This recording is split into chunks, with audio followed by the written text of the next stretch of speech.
আজকের সকালটা শুরু হলো ঠান্ডা ঠান্ডা এক গ্লাস বেলের শরবত দিয়ে। তারপরে গেলাম ফুল তুলতে বাগান। আর দেখো এখানে কত রং বেরঙের ফুল, এত সুন্দর ফুল দিয়ে কিন্তু পুজো দিতেও খুব ভালো লাগে। সকালবেলা স্নান সেরে পুজোটা কমপ্লিট করে দেখি আমার বর বাজার থেকে নিয়ে এসেছে চিংড়ি মাছ।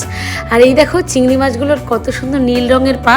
আমি কিন্তু নীল রঙের পাওয়ালা চিংড়ি মাছ খুব কমই দেখেছি। চিংড়ি মাছ দেখে যখনই ভাবি কি রান্না করব, মাথায় কিন্তু সব থেকে প্রথমে মালাইকারির কথাই আসে। তাই আর সকালবেলা বানিয়েছিলাম চিংড়ি মাছের মালাইকারি আর আমডাল। যা গরম পড়েছে, বেশি মশলা খাওয়াটাও ঠিক না, সেই জন্য একটু আমডালও করেছিলাম। আর তার সাথে ছিল আগের দিন রাতের বেঁচে যাওয়া সয়াবিনের তরকারি। খাওয়া দাওয়া কমপ্লিট করে আমার জন্য টিফিন প্যাক করে বসে পড়লাম ডিউটি যাওয়ার জন্য রেডি হতে। আর এই গরমে সব থেকে ঝামেলার কাজই কিন্তু রেডি হওয়া, একদম ঘেমে নিয়ে। আর আজকে ডিউটির পরে আমরা সবাই মিলে একসাথে লাঞ্চ করেছিলাম। দেন বাড়ি ফেরার পথে দেখলাম আমাদের কৃষ্ণচূড়ার গাছটাকে কি অপূর্ব সুন্দর দেখাচ্ছে। তো আজকের মতো ভিডিওটা এখানেই শেষ করছি।